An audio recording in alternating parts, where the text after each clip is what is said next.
사도행전 22장 6절에서 16절 말씀인데 교독하도록 하겠습니다. 6절 제가 먼저 읽습니다. 가는 중 다메섹에 가까이 갔을 때에 오정쯤 되어 호련히 하늘로부터 큰 빛이 나를 둘러 비치매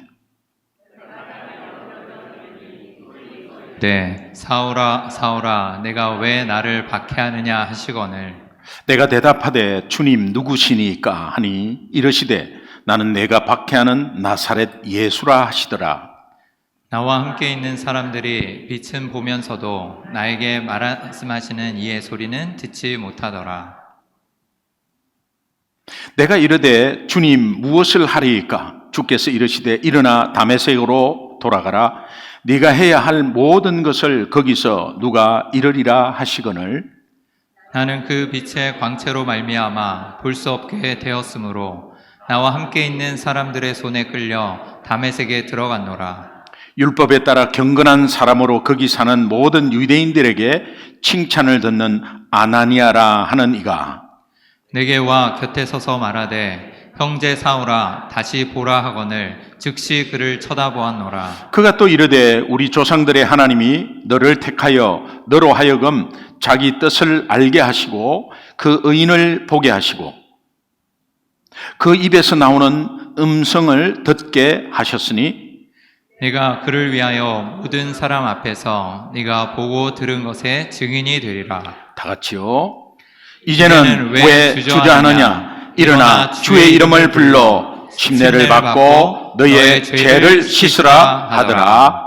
아멘. 살아계신 하나님의 말씀 또 나에게 주시는 하나님의 말씀입니다. 우리가 이런 말씀이 있죠. 시간과 속도보다는 위치와 방향이 중요하다. 우리가 막 바삐 이렇게 가다 보면 방향이 틀어져요. 나도 모르게. 바삐 이렇게 가다 보면 어떤 문제에 부딪히면서 내가 가는 방향이 달라져요. 근데 거기에 그 문제에 부딪혀서 방향이 틀어지는 걸 모르고 계속 가요. 그러면 어디서부터 잘못됐는지, 내가 무엇부터 수습해야 될지 아무 생각이 안 납니다. 너무 멀리 온 거죠. 근데 열심히 왔어요. 사실은 이쪽으로 간다고 갔는데 어떤 문제 속에 자꾸 내 방향이 바뀌면서 그러면서 열심히 갔는데 보니까는 더 멀어졌어요. 이때 우리는 원점, 위치를 빨리 원점으로 돌아와야 됩니다. 이 원점으로 돌아오는 거 굉장히 중요한데 저는 생각해 보니까 매일매일 그런 것 같아요. 매일매일 원점을 찾지 않으면 헤맬 것 같아요. 이제 원점을 찾으면 위치가 파악되면 방향 잡기는 빠릅니다. 그래서 다시 한 번 더 방향을 잡는 거죠. 복음 외에는 원점을 찾을 수가 없습니다. 그래서 여러 가지 세상 일에 잡단, 또 우리끼리 모였으니까 사람이 모이면 여러 가지 많은 이야기들이 나오고 거기에는 당사자가 빠진 가운데서 막 돌다 보면 또 막 2배, 3배 키워지고 복잡하게 되죠. 이럴 때일수록 중심을 잡는 것이 굉장히 중요하고 또 원점으로 돌아오는 것이 굉장히 중요합니다. 우리가 올해 표어가 복음의 능력을 체험하자. 누가복음 4장 18절 19절 말씀이 예수님이 하신 말씀인데 이것이 메시아에 대한 예언에서 예수님이 그대로 성취한 것을 말씀을 이제 하시는 것인데 이사야서 61장 1절 후반부에 보면 핵심적인 부분이 나옵니다. 마음이 상한 자를 고치십니다. 포로된 자에게 자유를 주십니다. 그리고 갇힌 자에게는 노임을 선포합니다. 이것을 바라봐야 돼요. 이것을 바라봐야 돼요. 이걸 이렇게 하시는 분을 바라봐야 돼요. 여기에 맞는 찬송가를 한번 쭉 찾아보니까 제가 찬송가 272장을 찾게 되었어요. 이게 고통의 멍에 씻으려고, 벗으려고 고통을 벗으려 하면 내 힘으로 안 됩니다. 근데 원점으로 위치를 찾으면 금방 회복되는 것을 느껴요. 고통의 멍에 벗으려고 하는 이 자체의 가사를 보면 꾸준히 주님께로 나아갑니다. 마찬가지 예수님은 엄청난 반대와 없던 이야기, 거짓말, 온갖 수모 다 봤습니다. 그런데 끝까지 십자가를 향해서 계속합니다. 여러분, 사복음서는 그게 공통이에요. 예수님을 넘어뜨리려고 악한 사탄은 예루살렘 본부에서 바리새인들을 계속 파송해요. 그래서 성경에서는 예수님을 방해하는 바리새인들, 예수님 제자들의 먼 행동을 지적하고 꼬투리 잡고 하는 것은 거기에 있는 바리새인이 아닙니다. 본부에서 파송한 스파이들이에요. 계속해서 뒤를 따라갑니다. 그럼에도 불구하고 얼마나 자존심이 상하고 얼마나 없던 이야기를 하고 구약을 잘못 해석해서 계속 적용하고 이런 것에서 예수님은 꾸준히 십자가를 향합니다. 우리 예수 믿는 사람도 어떤 문제가 있을 때 복잡하게 휩쓸리지 마십시오. 어떤 것에 부정적인 것은 내 자신이 기분이 안 좋아. 옆에 있는 사람 당연히 안 좋죠. 그러면 악한 사탄은 여기에서 확 휘저어버립니다. 중심을 잡고 있으면 그 중심이 어떤 중심이냐? 복음이 핵심입니다. 주님을 향해야 됩니다. 왜 향해야 됩니까? 그분은 상한 마음을 고치고 그분은 우리의 모든 것을 해결하실 귀한 구원자요, 우리의 주인이니까. 3절 가사를 보니까 교만한 마음 내버리고 예수께로 나아갑니다. 복되신 말씀 따르려고 순종하는 마음이죠. 주께로 갑니다. 실망한 이 몸, 내 자신의 실수한 것을 자책합니다. 내가 목사인데 이것밖에 안 되나? 지금까지 신앙생활한 이것이 내가 이것밖에 안 됐어? 하면서 자책하는 이 힘을, 이 몸을 하나님의 방향을 향하면 주님이 힘을 주신대. 실망한 이 몸 힘을 얻고 예수의 크신 사랑받아, 이 사랑은 일방적인 사랑, 대가 없는 사랑, 끊임없이 주는 사랑, 이것을 우리는 받았습니다. 그러면서 하늘의 기쁨 맛보려고, 온전한 기쁨도 아닙니다. 그냥 맛보려고 주께로 가는 거예요. 이것이 승리한 신앙생활 아니겠습니까?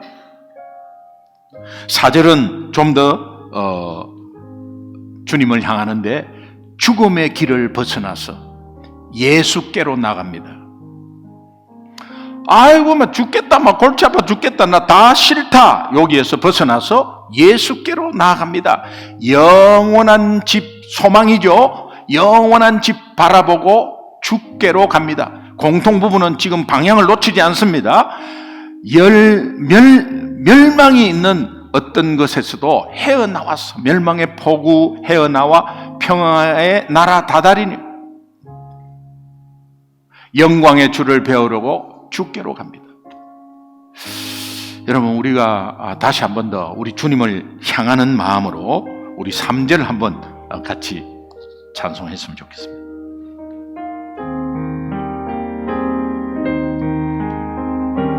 교만한 마음 내버리고, 교만한 마음 내버리고 예수께로 나갑니다. 복되신 말씀 따르려고 주께로 갑니다.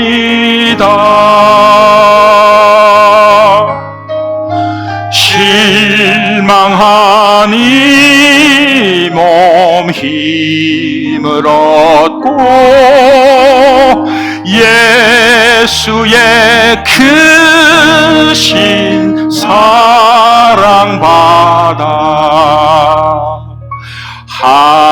하늘의 기쁨 맛보려고 주께로 갑니다.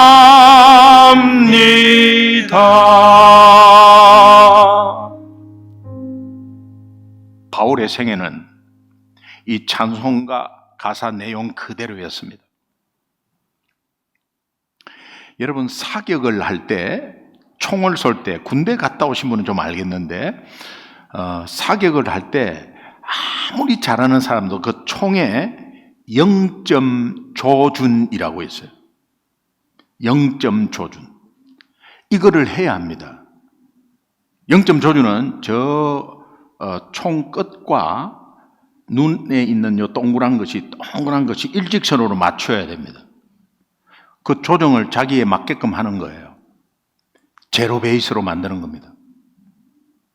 왜 이래 안 맞지? 나 잘 쏘았는데? 왜 이래 안 맞지? 0점 조준을 해야 됩니다. 제가 케빈 집사님 말씀 들어보니까 골프도 구력이 있다 그러다. 구력이 뭡니까? 공을 다룬 경력이 있다는 거예요. 예? 여러분, 이게 구력이 중요한데 잘못된 자세와 잘못된 습관으로 계속 다져진 구력은 고치기 힘든 거예요. 그러면은 더 실력을 키우지를 못한대요. 이때는 지가 해왔던 여러 가지 이런 거 고집 부리지 말고 다 내려놓고 0점 조준을 해야 된다. 제가 무슨 말씀을 하려는지 아시겠죠? 우리의 경험과 우리의 지식과 지금까지 했던 신앙생활, 문제가 있을 때는 좀 다 내려놓고 자꾸 그걸로 가지 말고 다 내려놓고 이 신앙의 구력이 중요한데 그 구력이 잘못된 습관이나 잘못된 것으로 왔다면 내려놓고 0점 조준 신앙이 굉장히 중요하다는 거예요. 우리에게는 신앙의 0점 조준이 필요합니다. 나의 옛사람은 십자가에 예수와 함께 이미 죽었다. 죽었는데 무슨 자존심 필요해?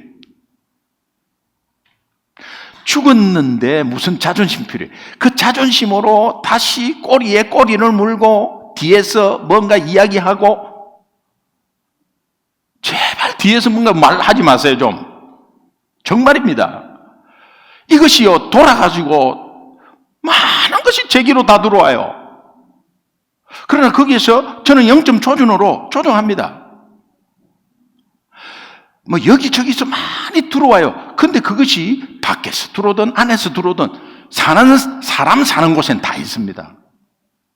그러나 중요한 것은 내가 십자가에 이미 죽었다는 거예요.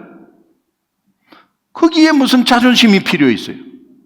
지나와 보면 주님 앞에 설 때 다 부질없는 것인데, 다 부질없는 거예요. waste time이에요. 그리고 또한 예수와 함께 다시 살아난 것을 깨닫는다면 우리는 신앙의 0점 조준을 할 수 있습니다. 이런 맥락에서 사도 바울이 이 신앙의 0점 조준을 어떻게 했는가가 참 궁금해져요. 사도 바울도 엄청난 핍박 가운데 계속해서 주님 복음 증거자로 남았습니다. 금방 포기할 수도 있었는데 말입니다. 그런데 그냥 계속해서 주님 복음 증거자로 갔는데 그때마다 0점 조준 어떻게 했을까? 사도행전 22장이 성경 중에 가장 대표적인 0점 조준. 바울이 예수님을 만난 간증 내용인데 우리가 간증의 가장 표준입니다. 예수 만나기 전에 나 어떤 사람이었고 어떤 사건을 통해서 예수를 만났고 예수 만난 이후에는 내가 변했다. 이것이 간증의 샘플입니다. 사도행전 22장을 보시면 내가 간증을 어떻게 해야 되겠다는 게 딱 나와요.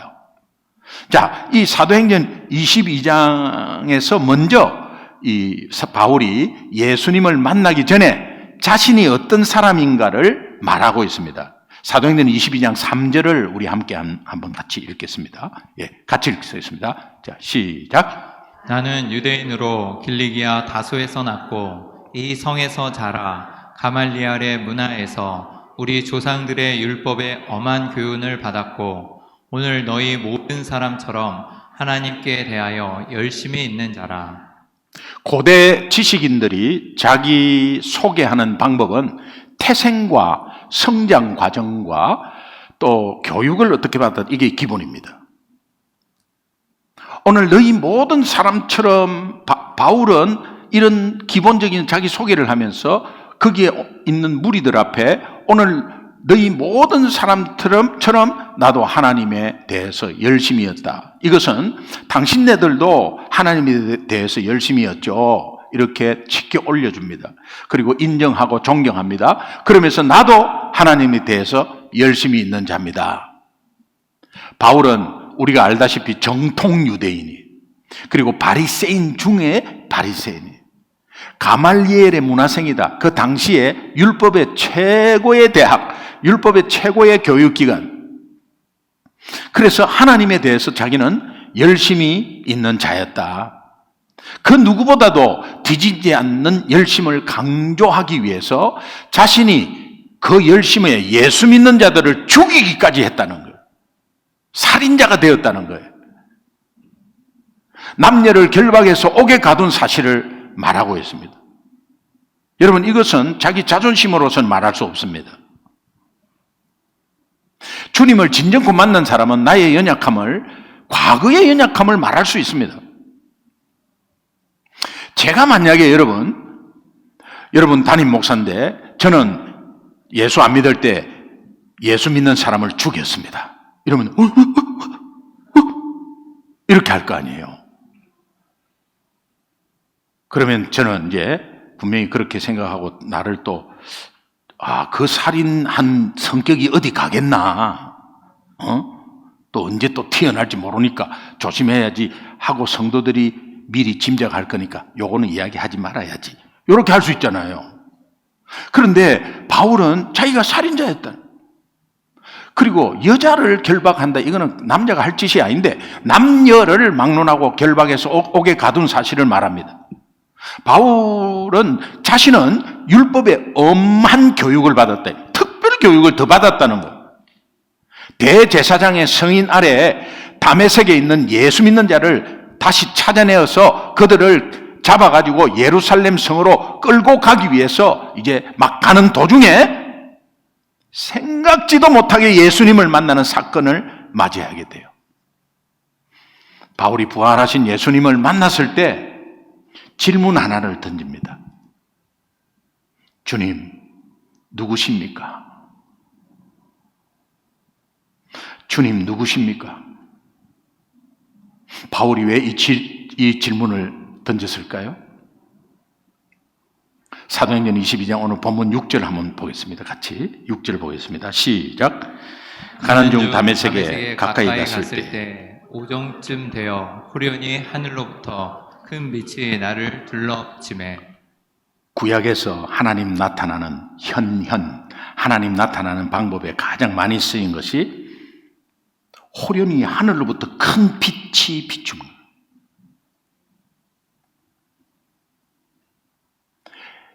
바울이 딱 느꼈을 때, 이거 하나님이 나한테 나타나시구나, 확신을 했어요. 이런 생각이 순간적으로 지나가면서 그는 하나님에 대해서 귀를 기울여서 하나님의 음성을 듣게 됩니다. 그 음성이 27절이에요. 오늘 본문 7절 같이 읽겠습니다. 시작. 내가 땅에 엎드려져 들으니 소리 있어 이르되 사울아 사울아 네가 왜 나를 박해하느냐 하시거늘. 바울의 이름 전이, 하나님 만나기 이름 전이, 이게 하울이 납니다. 지금 조금 조정해 주세요. 바울이 하나님 만나기 전에 사울이었어요. 사울아 사울아 네가 왜 나를 박해하느냐 하시거늘. 하나님이 바울에게 지금 하는 음성을 들었어요. 근데 지금 바울은 분명히 하나님이 나타났다는 확신을 했거든요. 근데 확신을 하는 그 하나님이 네가 왜 나를 핍박하느냐, 박해하느냐 이렇게 말씀하신단 말이에요. 자신은 하나님을 박해한 적이 없거든요. 하나님에 대해서 단지 열심일 뿐이지 핍박한 적이 한 번도 없는데, 그러니까 지금까지 하나님에 대해서 생각한 자기의 배경과 지식과 열심이 그 말씀 하나에 충돌돼 버린 거예요. 충돌돼 버린, 머리가 하얘졌어. 누구보다 자기가 더 잘 알고 있다고 생각한 그 메시아 하나님에 대해서 갑자기 혼란이 왔어요. 내가 열심히 낸 그 하나님이 어떤 분이지? 지금 하나님이 나타난 건 확실해. 그래서 나 그 하나님을 위해서 열심히 했어. 그런데 그분이 네가 왜 나를 핍박하느냐. 핍박한 적이 없는데 하나님이 지금 그렇게 말씀하시는 거예요. 그래서 굉장히 헷갈렸어요. 내가 열심히 냈던 그 하나님은 누구시고 저렇게 말씀하시는 하나님은 누구시지? 내가 하나님을 핍박한 적이 없는데 너무 혼란스러워. 그때 바울이 자기의 모든 스펙, 자기의 모든 경험, 자기 알고 있던 하나님에 대해서 지식과 열정에 대해서 바로 내려놓고 이렇게 질문을 던지는 것입니다. 바울의 신앙의 구력 다 내려놔 버렸어요. 그러면서 사도행전 22장 8절 초반부에 주님 누구십니까? 0점 조준하는 겁니다. 주님은 누구세요? 하나님 분명히 하나님이신데 하나님이 나한테 나타나신 것은 알겠는데 내가 알고 있는 하나님이 아닌 것 같습니다. 내가 그럼 잘못 알고 있었습니까? 지금 나타난 하나님은 도대체 누구십니까? 하나님 말씀은 A인데 현실은 B입니다.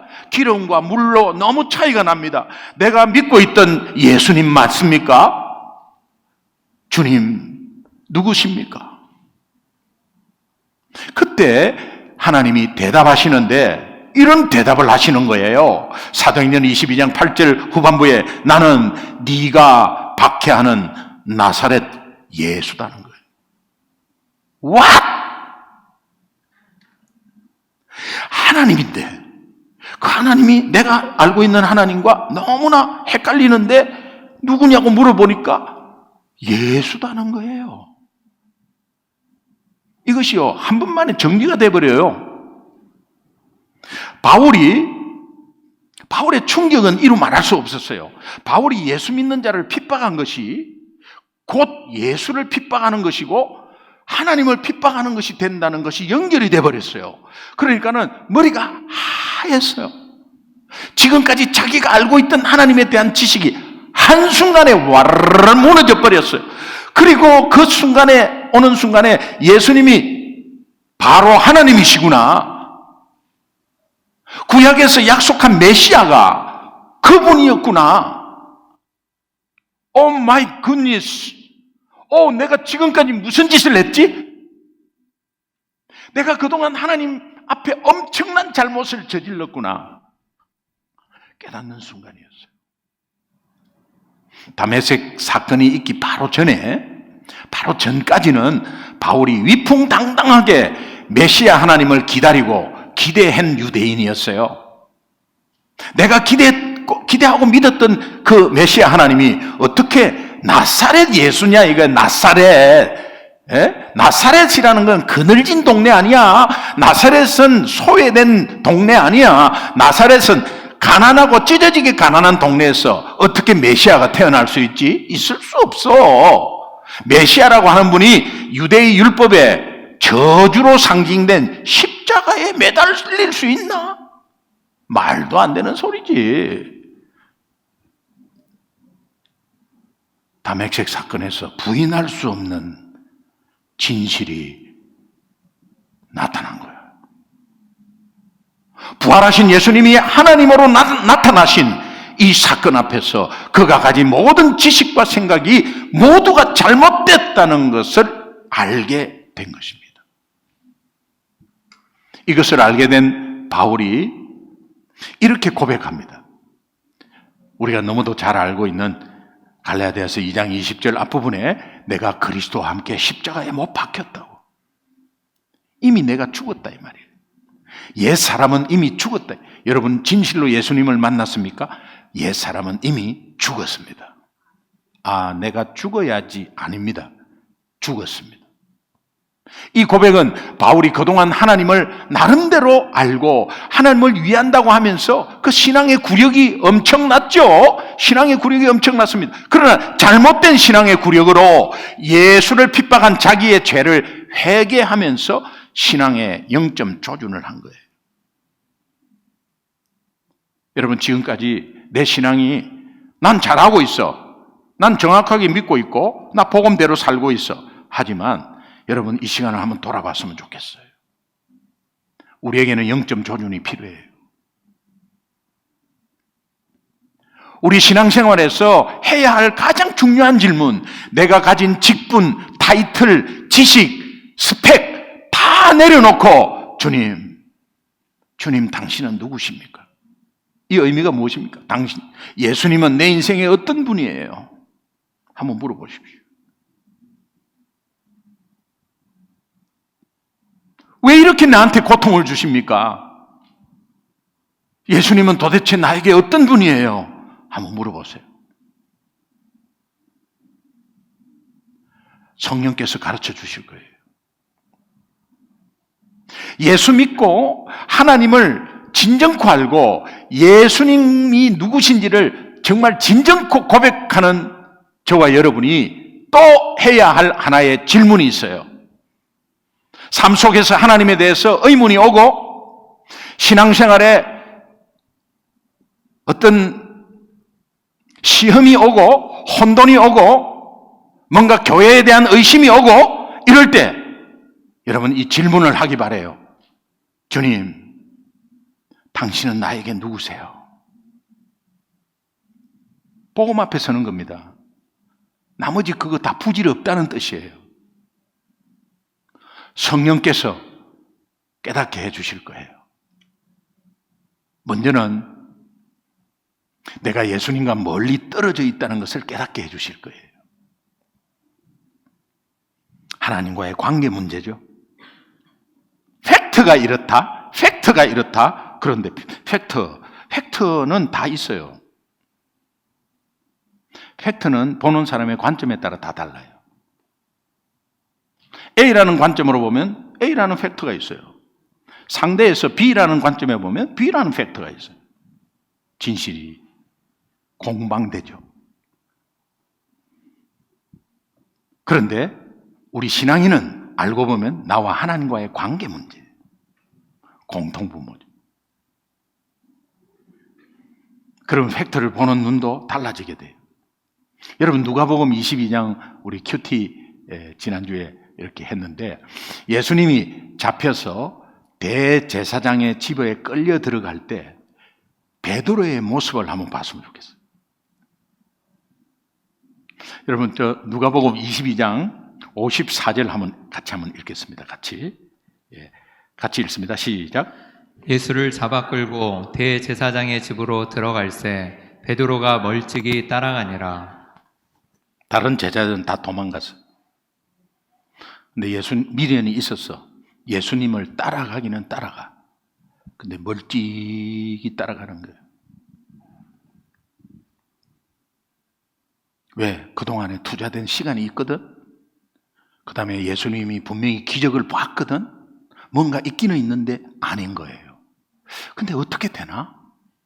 그러면서 멀찍이 한번 따라가 보는 겁니다.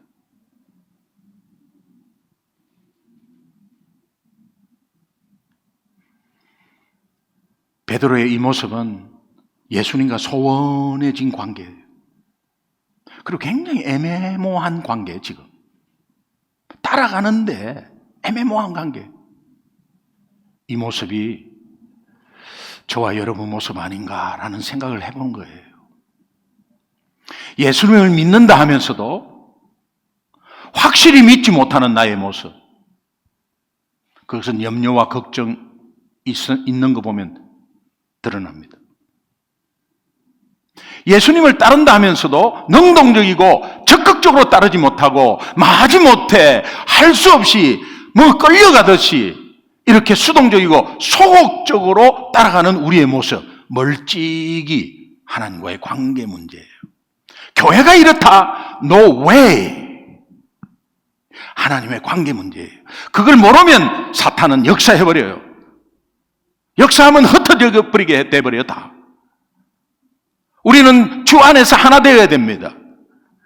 주 안에서 하나 되어야 돼요. 교회 공동체는 복원력이 있는 곳입니다. 하나님이 주인이십니다. 예수님이 주인이십니다. 그러면 그 예수를 공통분모로 삼으셔야 돼요. 오늘 우리의 모습이 그런 모습이 아닌가를 한번 생각해 봤으면 좋겠어요. 한 주간의 생활 속에서는 이런 모습이 없었는가? 우리가 예수님이 누구신지 확실히 모르고 있는 상황에서 발생하는 문제들이에요.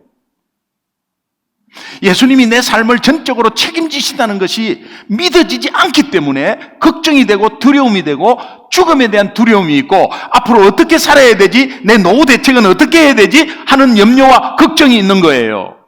예수님을 모르니까 그때 여러분 해야 될 질문이 있어요. 주님, 예수님은 나에게 어떤 분이세요? 예수님은 나에게 누구십니까? 이 모습이 바로 예수님을 멀찍이 따라가고 있는 모습이. 이런 삶은 기적이 일어나지 않습니다. 복음의 능력을 체험할 수가 없습니다. 오늘 바울이 한 이 질문이 우리에게 너무나 중요한 질문이에요. 예수님이 나의 삶 속에 멀찍이 계시는 분인가? 다시 말하면 나와 함께 하시는 예수님인가? 나와 동행하시는 분이냐? 아니면은 나와 멀찍이 떨어져 있는 분이냐? 오늘 우리의 위기는 어려운 여건과 나를 힘들게 하는 상황이 아님을 아시기 바랍니다. 우리의 위기는, 우리 자녀의 위기는 두려움, 염려, 걱정 가운데 예수님을 멀찍이 따라가고 있는 애매모호한 신앙생활. 이것은 예수님을 믿고 있는데, 교회는 다니는데 예수님을 모르고 있는 상황이라는 것을 빨리 깨달아야 돼요. 목사님, 나 25년 믿었습니다. 그 구력 갖고 안 돼요. 근심하잖아요. 염려 걱정하잖아요. 두려워하잖아요. 그리고 내 자신이 부정적인데 예수님은 부정적인 게 하나도 없습니다. 교회는 부정적인 게 없습니다. 내 자신이 부정적인데 그러면 멀찍이 가고 있는 모습을 발견하셔야 됩니다. 주님, 그때 주님 당신은 나에게 누구십니까? 물어봐야 된다. 예수님은 나와 함께 하시는 살아계신 창조주 하나님, 나를 구원해 주신 구원의 능력의 구원자. 제가 지금부터 하시는 것은 아멘으로 화답해 주시면 좋겠어요.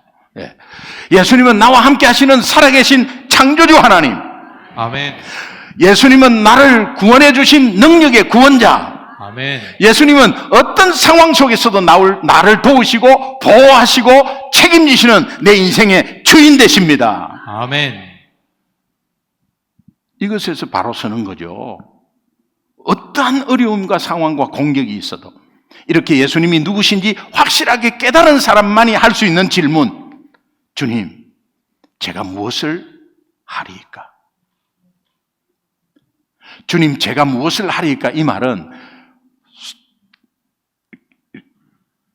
안에 내용이 더 포함된 게 있는데 다 하면 이렇습니다. 주님, 제가 주님을 위해서 무엇을 하리이까? 그 질문이에요. 저와 여러분이 이 질문을 했으면 좋겠어요. 지금까지 바울은 자기 열심으로 자기의 의를 드러내면서 경주하고 실험했습니다. 그는 다메섹에서 자기가 박해하던 예수님이 그리스도 하나님의 아들이라는 것을 알게 되면서 주님, 이제 제가 주님을 위해서 무엇을 해야 합니까? 이렇게 묻고 있어요. 이 사업할까요? 저 사업할까요? 이 봉사할까요? 저 봉사할까요? 이 직장 갈까요? 저 직장 갈까요? 이 학교 갈까요? 저 학교 갈까요? 이것으로 이사할까요? 저것으로 이사할까요?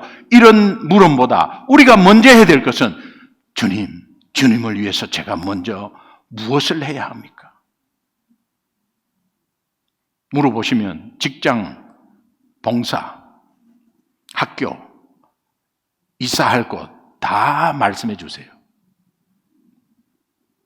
내가 하고 싶은 것을 하는 것이 아니라, 내가 무엇을 보여주기 위해서 하는 것이 아니라, 내 욕심으로 내가 유익한 것만을 하는 것이 아니라 하나님께 먼저 이 질문을 해야 된다는 거예요. 주님, 제가 주님을 위해서 무엇을 하리이까? 이 질문 속에는 이제부터는 나를 위한 삶이 아니라 주님을 위해서 살겠다고 결단하는 의미가 들어가 있어요. 이 질문을 한 바울은 후에 이렇게 고백합니다. 로마서 14장 8절에 보니까 우리가 살아도 주를 위하여 살고 죽어도 주를 위하여 죽나니 그러므로 사나 죽으나 우리가 다 주님 것입니다. 여러분의 고백 되시길 바라요. 고린도후서 5장 15절 한번 같이 읽겠습니다. 같이 읽습니다. 시작. 모든 사람을 대신하여 죽으심은 살아있는 자들로 하여금 다시는 그들 자신을 위하여 살지 않고 오직 그들을 대신하여 죽었다가 다시 살아나신 이를 위하여 살게 하려 함이라. 아멘입니까? 네. 결론. 우리 신앙생활에서 영점 조준이 필요하다. 지금 필요합니다. 내가 십자가와 함께 이미 못 박혔다는 것을 우리가 깨닫기 바라요. 그리고 부활하신 예수님과 함께 있는 인생이 되었음을 믿으시기 바랍니다. 이제 첫 시작의 질문이 위치 찾는 거예요. 주님은 나에게 누구십니까?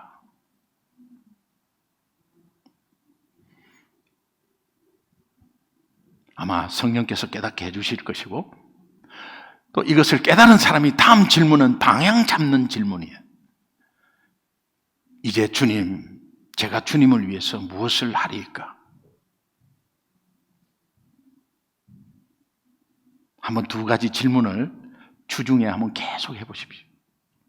이 질문을 한 사람에게 주님이 정해준 믿음의 사람 아나니아를 만나게 함으로써 답을 주시는데, 본문 15절 함께 읽겠습니다. 본문 15절 시작. 그를 위하여 모든 사람 앞에서 내가 보고 들은 것에 증인이 되리라. 내가 그를 위해, 예수 그리스도를 위하여 모든 사람 앞에서 네가 보고 들은 것에 대해서 지금까지 하나님 역사가 있었지 않냐? 쓸데없는 소문 같은 거 그런 거 하지 말고 하나님이 네한테 주신 은혜가 있었지 않냐? 증인되라는 거예요. 시간이 없습니다.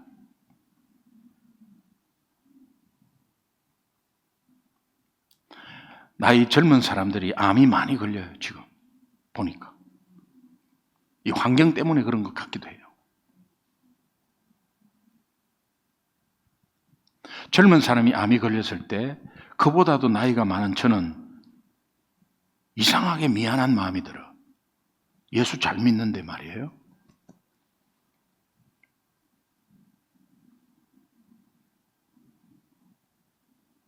저와 여러분이 시간이 없어요. 부질없는 것에 시간 보내지 마세요. 제발 부탁이에요. 시간이 없어요. 저와 여러분은 언젠가는 주님 앞에 서는데 그 주님 앞에 서는 것이 가장 중요한 거 예수 믿는 거라니까. 근데 예수 대충 믿고 아니면 그냥 지식적으로 믿고 뭐 이러다가 주님 앞에서 예수 믿는다고 그때 주님이 쳐주겠나?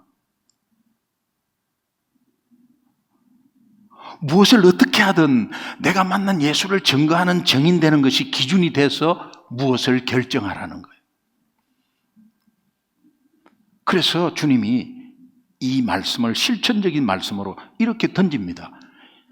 사도행전 22장 16절에 이제는 왜 주저하느냐? 계속해서 너 주저했지 않느냐? 이제는 주저하지 마라. 어떤 상황이든 무슨 일을 결정하든 정인되는 일에 주저하지 마라. 그 실천으로 첫 번째, 일어나 주의 이름을 불러라. 주의 이름을 불러라. 주의 이름으로 힘을 받고 일어나라.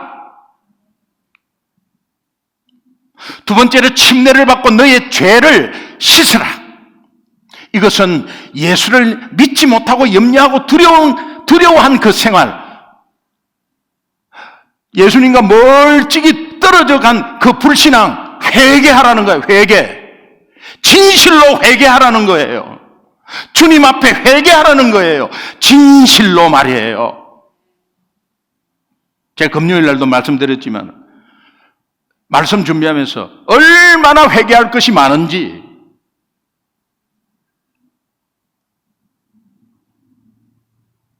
어떤 때는 보니까 멀찌감치 떨어져도 한참 멀찌감치 떨어지고 가고 있는 내 모습. 말씀이 이런 거구나. 말씀이 이런 거구나. 목사를 깨우는 거구나, 이 말씀이.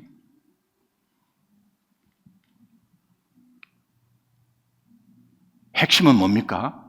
이제는 주저하지 말라는 거예요. 주저하지 말라는 거예요. 그건 주저하지 말라는 거는 괜히 딴 일에 휩쓸리지 말고 복음 향해서, 예수님 향해서, 십자가 향해서 가자는 거야. 우리 모두 하나 되었어. 그 실천적인 사항은 일어나서 주의 이름을 부르라는 거예요. 우리 입술로 다른 사람 판단하지 말고, 정죄하지 말고, 누구는 어떻지, 누구는 어떻지, 누구는 어떻지, 교회 공동체에 위해서 막 이렇게 하지 말고, 다른 교회 이야기하지 말고, 그냥 주의 이름을 부르라는 거예요. 병마가 물러가도록 일어나 주님의 이름을 부르기를 축원합니다. 사탄이 떠나도록 일어나 예수 이름을 부르기를 축원합니다. 기도가 응답받도록 일어나 예수 이름을 부르기를 축원합니다. 우리 자녀들이 좀 더 가까이 주님 앞으로 가는 그 기도로 예수 이름 부르시기 바랍니다. 시간이 없다니까.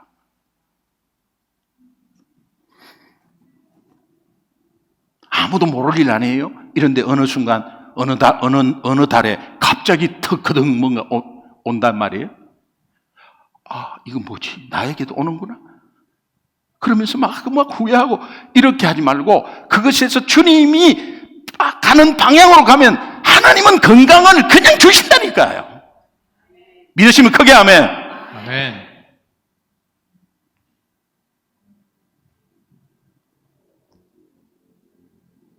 주님의 이름을 부르고 난 다음에 두 번째, 우상숭배와 불순종의 죄를 진실로 회개하라는 거예요. 예수님보다 더 귀하게 여기는 것들 있잖아요. 그 우상을 제거하고 회개하기를 주님의 이름으로 축원합니다. 하나님의 말씀에 대한 불순종의 죄를 진실로 회개하기를 주님의 이름으로 축원합니다. 이제는 주저하지 말고 이번 한 주간도 주의 이름을 부르면서 진정으로 우상숭배와 불순종의 죄를 회개하면서 십자가를 전달하고 십자가의 죽음과 부활을 전달하는 정인 되어 살아가기를 주님의 이름으로 축원합니다. 시간 낭비하지 말고, 이번 주에도 아마 여러 가지 상황 속에 헷갈리는 거 많이 올 거예요.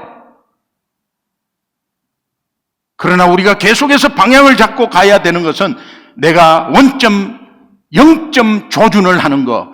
나는 죽었다. 이미 십자가에 죽었다. 그리고 예수가 누구인지를 계속 위치 찾고, 그러면서 방향으로, 주님, 제가 이제 무엇을 해야 합니까? 주님을 위해서 말이에요. 그러면 그 생각이 바뀌는 순간 지금 하고 있는 여러분 그 일이 굉장히 십자가를 증거하는 일이 되는 거예요.